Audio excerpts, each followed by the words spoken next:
Yo, what up guys, your boy back here with another video.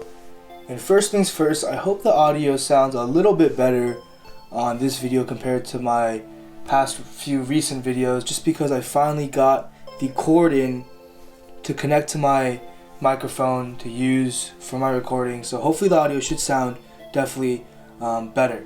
But in front of you today, you can see I got two boxes that came in today, and I kind of wanted to make a comparison video, and I thought I'll also unbox them at the same time, I guess. So let's get these right out of the boxes.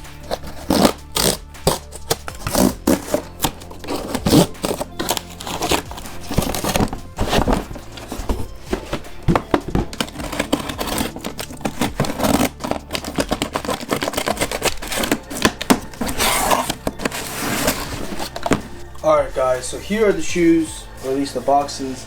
I don't know why, I totally butchered that cutting job or whatever. But anyway, two boxes. You can see they're the exact same box. The full logo.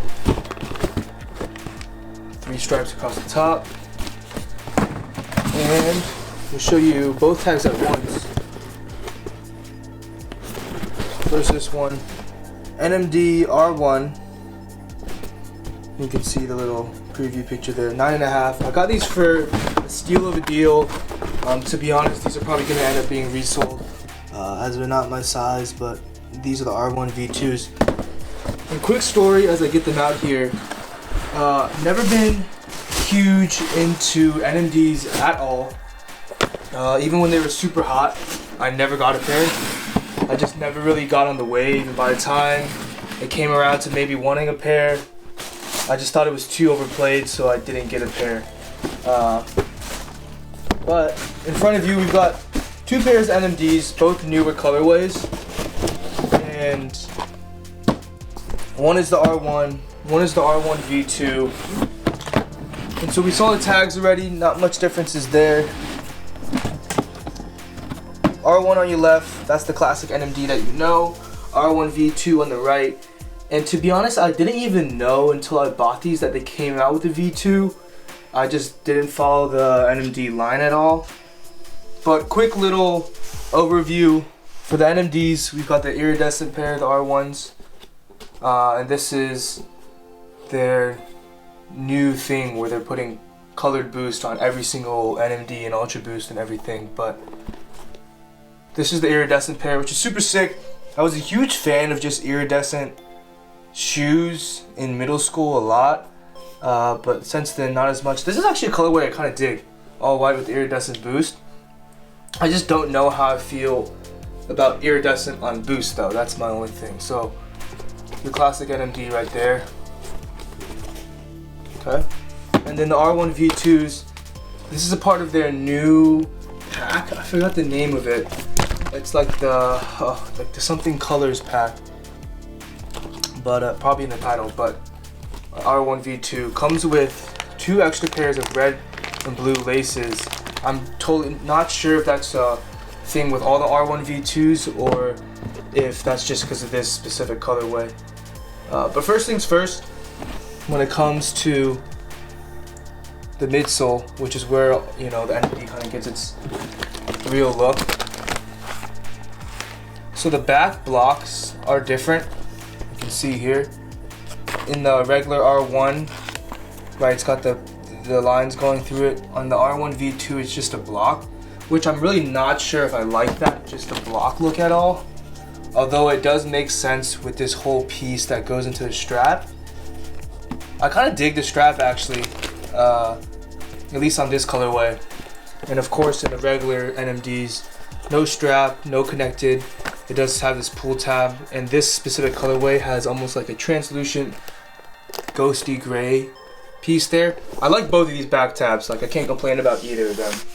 The front block is also slightly different. You can see here, this is a little more slim profile, streamlined, a little bit longer it almost looks like. You can actually put them up.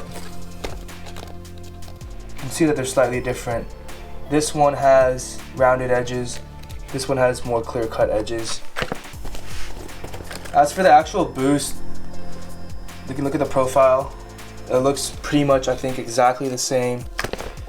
The fused Adidas stripes here. You can see there's stripes covered by another overlay because the lacing system's different. And these are like round, almost rope laces. Versus here, the classic NMDs, right? The 3 stripes and the lacing systems like that versus like that. Laces are getting kind of annoying. As far as the toe box goes, this is the R1 V2. It says NMD there on a little patch. This is the regular, just like that. Not super different, but slightly different. As far as the inside goes, right, one big block on the R1s, and then same thing mirrored from the other side. No lines on this block. And the strap. Here's the soles of the shoes. They look identical, exactly the same. Looks exactly the same tooling. There's the tongue. And the tongue for the R1. So all around, like, not any huge differences in reality, but definitely enough to make it a little bit noticeable. If you ask me, overall I'm a fan of the R1 more. I just think everything looks cleaner, more simple, more streamlined. Although there are pieces of the R1 V2 I like. I do like this back tab. Would I take it over this tab? I don't know, because I really like this one as well. I really wish I could try these on feet if they were my size, but they're not. You can see the insides are a little bit different. That's just that, you know, insole with the exposed boost. Here we've got a little bit different of an insole.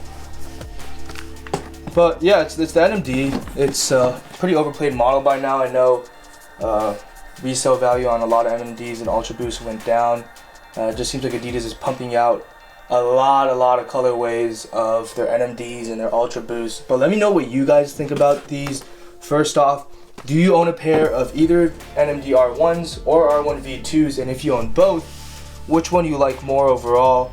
Again, I think these just look a lot better in person versus these.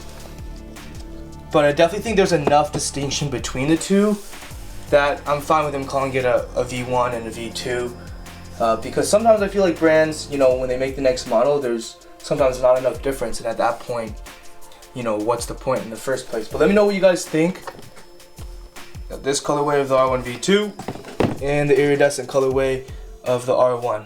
But that's it for today's video, guys. I'll catch you guys next time. Premier Cakes, signing off.